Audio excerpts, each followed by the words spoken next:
Alô, gente bonita da segunda série do ensino médio. Sejam bem-vindas, bem-vindos a mais um encontro aqui do nosso componente Ciência, Tecnologia e Ética. Eu sou a professora Maria Fernanda. Este é o meu sinal. Eu sou uma mulher de pele branca, olhos castanhos, cabelos ruivos e hoje eu estou vestindo uma calça preta, uma blusa de manga comprida de cor vinho e um cachecol assim, vinho e vermelho, porque hoje está fazendo um frio aqui na cidade de São Paulo. A gente está aí em pleno inverno, né? Então a gente vem aparatado para aprender e ensinar. Eu quero também dar as boas-vindas às nossas intérpretes de Libras que estão sempre aqui com a gente, a Letícia, que aparece agora aqui na nossa telinha, e também a Natália, que vai aparecer daqui a pouquinho para continuar aqui o nosso trabalho parceiro, né, para democratizar o conteúdo, o acesso ao conteúdo do Centro de Mídias da Educação. Então, a gente vai aqui abrir o nosso encontro do nosso componente Ciência, Tecnologia e Ética.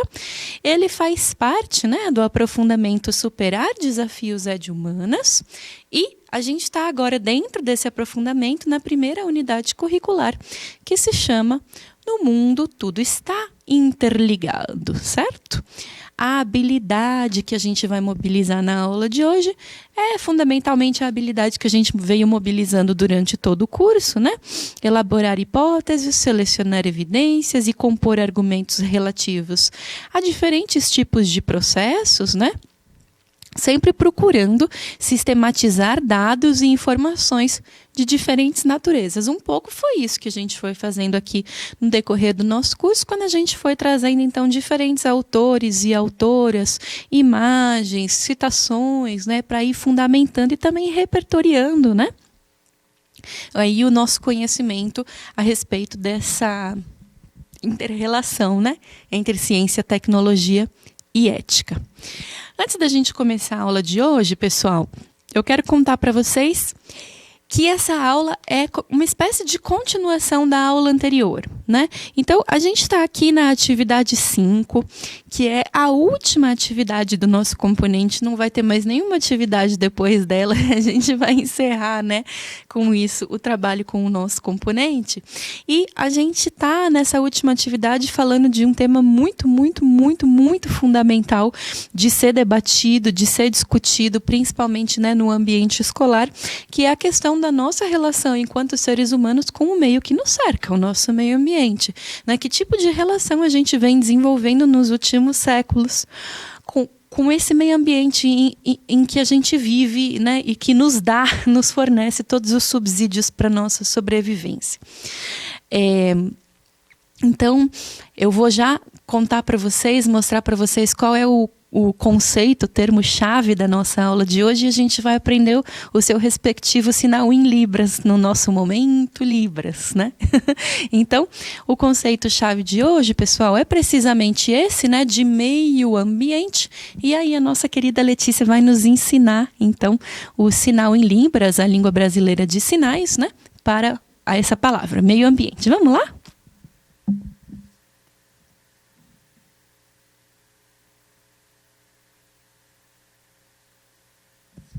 Muito obrigada, Letícia. A Letícia estava me explicando aqui um pouquinho antes da aula, né? Que a gente tem esse sinal, né, que é o sinal de árvore, né? E conforme a gente faz essa movimentação com a mão, a gente indica, então, muitas árvores, né? Significando, então, o meio ambiente. Muito legal. Obrigada, Letícia. Então, hoje a gente vai falar, né, pessoal, sobre o meio ambiente. Partindo do que a gente considerou, das considerações que a gente fez na nossa aula anterior, quando a gente falava da nossa atual era geohistórica, que é precisamente o antropoceno. Antropoceno não é uma palavra assim tão óbvia como a gente discutia na nossa aula anterior, não é uma palavra tão óbvia, o seu significado talvez não apareça assim de imediato para a gente, mas para a gente entender o que significa esse termo, a gente precisa ir buscar, né, na raiz etimológica a palavra antropo, né, que significa homem, né, grego para homem, e aí então pensar, né, que é a era do homem, né, a era da humanidade, dos homens. O que significa, né, falar isso? O que significa nomear a atual era geohistórica como antropoceno? Bom, significa que, né, esse nome está nos contando sobre uma determinada percepção a respeito da presença dos seres humanos no meio ambiente nos últimos séculos, tá certo? Antes do antropoceno, pessoal, a gente vivia numa era geohistórica que se chamava Holoceno. Holoceno, né? Então, ela começou 12 mil anos atrás, né? 11.500, 12 mil anos atrás, né? E ela durou até a Revolução Industrial. E foi uma era geohistórica de bastante estabilidade, pelo menos assim considerada pelos estudiosos como uma era de bastante estabilidade, no sentido de que não havia uma ameaça, né, ecológica tão grande como a que há hoje, enfim. Então, esse Holoceno, né, enquanto uma era de estabilidade, é interrompido pelo Antropoceno, como esse momento que começa lá, esse período, essa era geohistórica, que começa lá na Revolução Industrial e vem, né, acontecendo até aqui, e que fala sobre como a gente, nesses 400 anos, né, pessoal, desde a Revolução Industrial até aqui, como a gente, em níveis assim, sem precedentes, incomensuráveis, né, como a humanidade avançou na destruição do seu meio, na destruição do seu meio ambiente.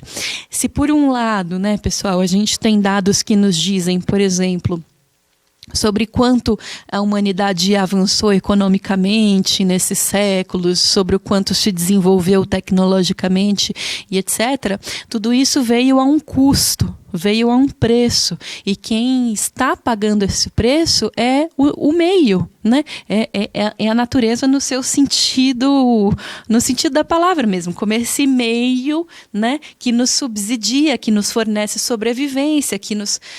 Então, esses últimos 400 anos de humanidade no planeta Terra foram 400 anos em que nunca antes havia se acumulado tanta destruição do planeta, tanta poluição no planeta, tanta extração de recursos, tanta, né?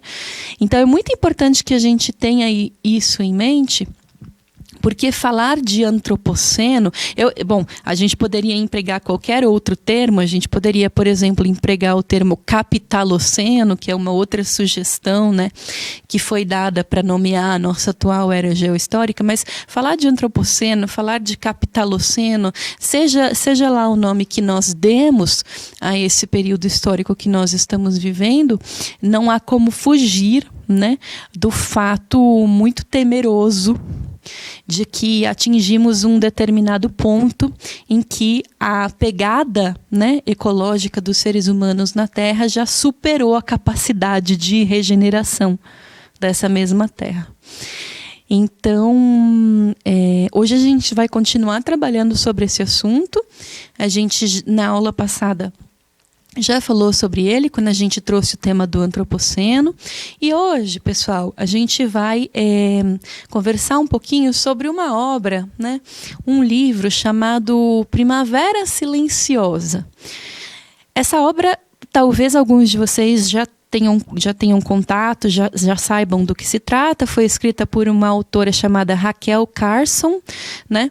É um livro não muito recente, se eu não me engano ele é da década de 70, mas ele continua atual num tal ponto que a gente vai ler aqui um trechinho desse livro, e eu tenho certeza que todos nós seremos capazes de nos identificar com as situações narradas, né? Então eu vou ler aqui para vocês, pessoal, a gente vai ler juntas e juntos a introdução, né, desse livro, em que a Rachel Carson escreve assim: houve outrora uma cidade no coração da América onde a vida toda parecia viver em harmonia com o ambiente circunstante. A cidade ficava em meio a uma espécie de tabuleiro de xadrez, composto de fazendas prósperas, com campos de trigo e encostas de pomares, nos quais, na primavera, nuvens brancas de flores oscilavam por cima das campinas verdejantes. No outono, os carvalhos, os bordos e os vidoeiros punham um fulgor de colorido que flamejava e tremulava de través sobre um fundo de pinheirais. Depois, as raposas uivavam nas colinas, as renas cruzavam silenciosamente os campos, meio ocultas pelas brumas das manhãs de outono. Essa é a primeira parte da introdução do livro. Vocês já podem perceber que a autora ela tem um tom assim bem romântico, né? Ela faz uma descrição bem romântica desse cenário bucólico, quase paradisíaco, né? Que havia antes nessa cidade, que ela diz, não localiza essa cidade, ela só diz que é uma cidade que fica no coração da América, né? Outrora, em tempos passados. Então, primeiro ela está apresentando para a gente esse cenário paradisíaco, bucólico, né, de respeito à natureza que existia nessa cidade, no coração da América, para depois mostrar uma outra coisa para a gente. Ela segue na sua descrição dizendo assim: ao longo das estradas, loureiros, viburnos e amieiros, grandes flores e fetos silvestres encaravam os olhos dos viajores durante a maior parte do ano. Até mesmo no inverno, as margens das estradas eram lugares de beleza, para onde convergiam pássaros inúmeros, a fim de se alimentar de amoras e de sementes de ervas secas que repontavam por cima da neve. A zona rural gozava, com efeito, de fama pela abundância e pela variedade de suas aves. Quando as ondas de aves migradoras passavam por ali, na primavera e no outono, o povo afluía para ali, procedendo de longas distâncias só para as observar. Outras pessoas para ali se dirigiam, a fim de pescar nos rios, cujas águas fluíam claras e frescas, emergindo das colinas, e formavam lagunas ensombradas, onde as trutas se criavam. Parece realmente um lugar em que a gente adoraria morar, né? Mas, como já disse a autora, essa cidade já não mais existe, pelo menos não assim como descrito. Por quê? Porque assim as coisas tinham sido desde os dias ocorridos há muitos anos, quando os primeiros colonizadores ergueram suas casas, perfuraram seus poços e construíram seus celeiros. Depois, uma doença estranha das plantas se espalhou pela área toda e tudo começou a mudar. Algum mal-olhado fora atirado àquela comunidade. Enfermidades misteriosas varreram os bandos de galinhas. As vacas e os carneiros adoeciam e morriam. Por toda parte se via uma sombra de morte. Os lavradores passaram a falar de muita doença em pessoas de suas famílias. Na cidade, os médicos se tinham sentido cada vez mais intrigados por novas espécies de doenças que apareciam nos seus pacientes. Registraram-se várias mortes súbitas e inexplicadas, não somente entre os adultos, mas também entre as crianças. Adultos e crianças sentiam males repentinos, enquanto caminhavam ou brincavam e morriam ao cabo de poucas horas. Então, o novo cenário que a autora está apresentando para a gente é um cenário que é muito contrastante com a descrição que ela fez anteriormente daquela perfeição paradisíaca que era aquele local com flores, nuvens, céu claro e passarinhos cantando e etc. Aqui a gente já tem um novo cenário em que a presença, a chegada do ser humano e a sua instalação nessas terras, então a chegada, diz ela, a gente entende que é algum lugar dos Estados Unidos, porque chegam os colonizadores e ali erguem suas casas, perfuram seus poços, constroem seus celeiros, né? Então a chegada desses colonizadores, né, desse povo, começa, né, a desbalancear, né, esse meio ambiente que antes era quase paradisíaco. Esse desbalanço começa a aparecer pelas plantas que vão adoecendo, as galinhas morrem, as vacas, os carneiros ficam doentes também, até as pessoas, né, também vão ficando cada vez mais adoecidas, e não doenças comuns com as quais já estivessem acostumadas, mas doenças novas, que inclusive intrigam os médicos, né? E aí o que vai acontecendo? Diz a autora. Havia ali um estranho silêncio. Os pássaros, por exemplo, para onde é que tinham ido? Muita gente falava deles, confusa, inquieta. Os postos de alimentação nos quintais estavam confusos e desertos. Os poucos pássaros que por qualquer lado se vissem estavam moribundos, tremiam violentamente e não podiam voar. Aquela era uma primavera sem vozes.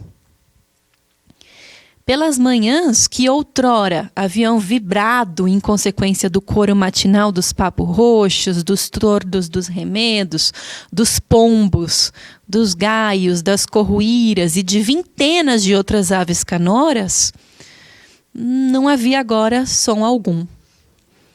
Somente o silêncio pairava por cima dos campos, das matas e dos pantanais. Nas fazendas as galinhas chocavam, mas nenhum pintainho nascia. Os lavradores queixavam-se por não conseguirem mais criar porco nenhum. As crias eram pequenas e os leitõezinhos sobreviviam apenas uns poucos dias. As macieiras atingiam a fase da florada, mas nenhuma abelha zumbia por entre suas flores, de modo que não ocorria a polinização e, portanto, não podia haver fruto. Aqui a autora está começando a mostrar para a gente a razão do título, né, da sua obra, Primavera Silenciosa.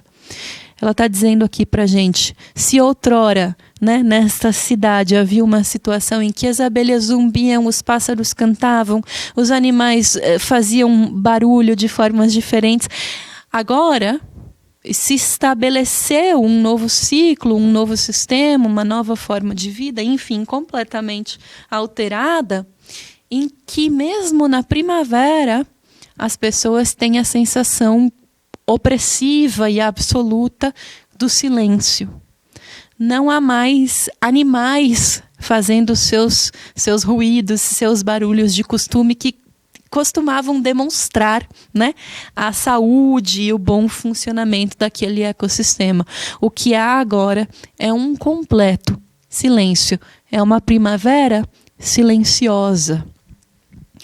As margens das estradas, segue a autora, outrora tão atraentes, apresentavam-se agora assinaladas por uma vegetação amarronada e murcha, como se houvesse sido bafejada pelo fogo.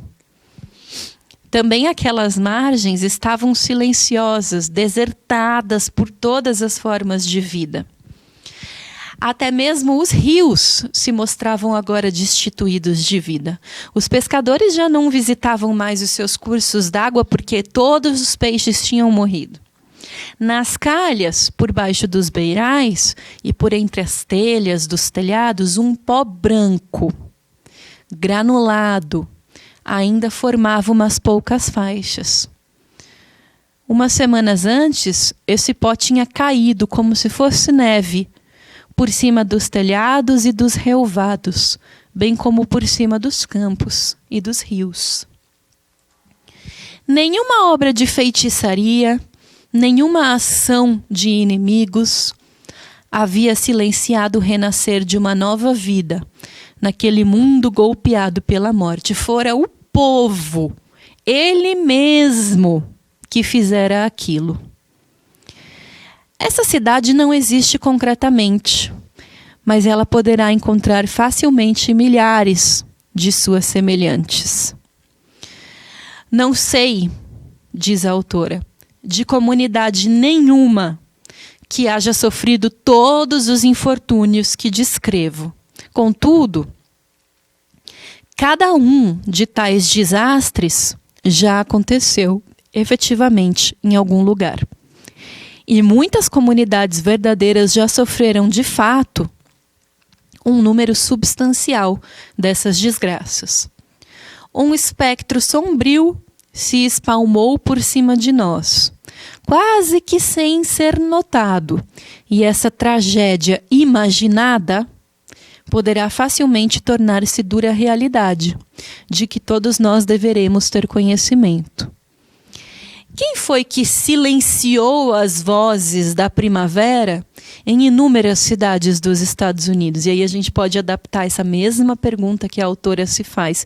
Quem foi que silenciou as vozes da primavera em inúmeras cidades aqui no Brasil, em inúmeras cidades ao redor do globo? Né? A gente precisa buscar tentativas de explicação.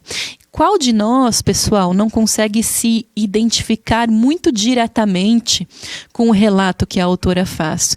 E olha, a gente está falando de uma autora que escreveu isso lá na década de 70. Vocês imaginem, 50 anos depois, né? Se a autora fosse escrever uma nova versão, atualizar o seu livro, vocês imaginem quantas mais coisas não precisariam ser colocadas aí, além do fato de que nós estamos maltratando tanto o ambiente que ele vai pouco a pouco se tornando silencioso, que ele vai pouco a pouco desaparecendo, tá certo? Essa provocação que a autora faz, né?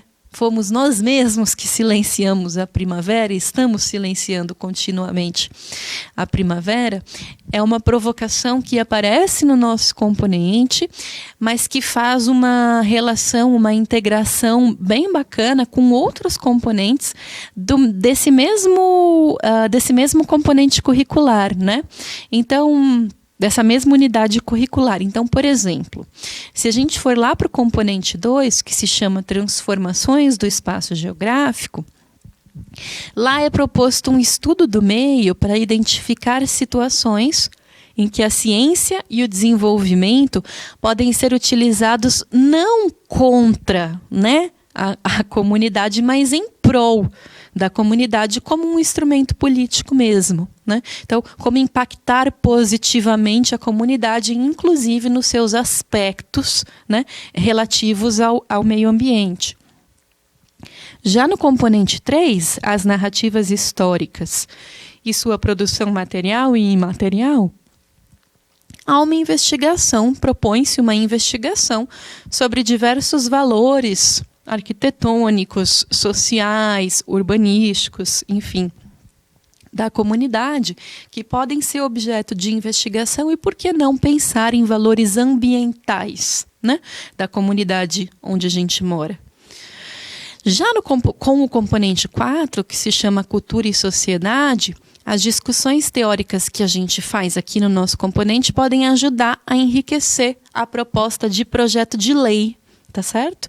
Então, em Cultura e Sociedade, pede-se que os estudantes elaborem um projeto de lei. As discussões que a gente faz aqui, pessoal, que a gente veio fazendo ao longo do nosso componente, podem ser muito úteis para enriquecer a elaboração desse projeto de lei. Por fim, a relação do nosso componente Ciência, Tecnologia e Ética com o componente 5 da unidade curricular 1, que se chama Oficina de Produção Textual e Oralidade, pode ajudar, né, a publicar os resultados do estudo do meio e as propostas de projeto de lei que vocês devem estar elaborando, tá certo? Eu quero só, então, para a gente ir se encaminhando para o final da aula de hoje, ler um trechinho que conversa quase diretamente, né, com o trecho de Primavera Silenciosa que a gente viu aqui juntas e juntos, e é uma carta chamada Xingu, Vivo para Sempre. Foi escrita por habitantes da bacia do Xingu no ano de 2008, né? E a gente lê assim: nós, que somos os ancestrais habitantes da bacia do Xingu, que navegamos o seu curso e seus afluentes para nos encontrarmos, que tiramos dele os peixes que nos alimentam, que dependemos da pureza de suas águas para beber sem temer doenças, que dependemos do regime de cheias e secas para praticar nossa agricultura, colher os produtos da floresta, e que reverenciamos e celebramos sua beleza e generosidade a cada dia que nasce, nós temos nossa cultura, nossa espiritualidade e nossa sobrevivência profundamente enraizadas e dependentes de sua existência.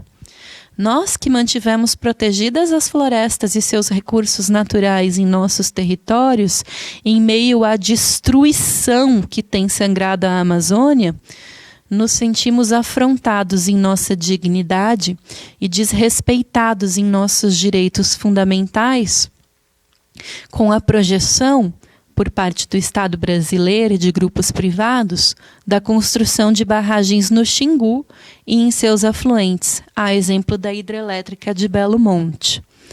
Em nenhum momento nos perguntaram o que queríamos para o nosso futuro. Em nenhum momento nos ouviram sobre a construção de hidrelétricas. Nem mesmo os povos indígenas, que têm esse direito garantido em lei, foram consultados. Então, é interessante que, a partir da leitura, né, desses dois excertos de textos, um escrito por uma estudiosa, Raquel Carson, lá na década de 70, e outro esse documento, uma carta escrita por habitantes da bacia do Xingu em 2008, apesar do seu distanciamento temporal, é muito interessante e necessário perceber o quanto eles se relacionam tão intimamente e o quanto, no fundo, ambos estão falando e denunciando um mesmo processo, né? Por isso, para a gente trazer para a gente trazer aqui a questão mais para perto da gente, né? Eu vou colocar essa pergunta que vai aí na tela e diz assim: que tipos de problemas na relação ética e ciência podem ser encontrados na nossa comunidade? E é possível fazer investigações, pessoal, sobre esta pergunta, verificando, por exemplo, problemas ambientais na nossa comunidade, por exemplo, descarte de lixo eletrônico, problemas no saneamento básico, poluição de rios, excesso de sujeira nas ruas. Quantos desses problemas assolam a sua comunidade? É possível também investigar essas questões a partir de problemas sociais. Então, falta de acesso a tecnologias de informação, por exemplo, a internet, compartilhamento excessivo de fake news, inclusive algumas fake news bastante danosas, porque falam, né, a respeito, tentam convencer as pessoas de que o meio ambiente vai muito bem, de que não há maiores problemas e de que não deveríamos nos preocupar com ele, né? Então, esses são todos temas de investigação muito interessantes para serem feitos aí nas comunidades de vocês. E se vocês quiserem algumas sugestões para amparar, né, essa atividade, essas investigações, segue aí na tela. Então, seguem na tela algumas sugestões, um filme, um documentário e 2 textos para vocês lerem e que tratam justamente do tema da proteção do meio ambiente nas nossas comunidades. Fica também o roteiro do estudante, com uma sugestão de atividade para vocês realizarem.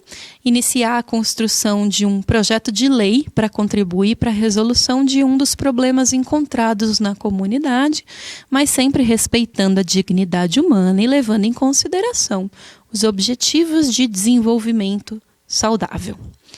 Não deixem de avaliar a aula de hoje. A gente se encontra muito em breve. Cuidem-se muito e um grande, grande beijo a todas e todos. Tchau, tchau.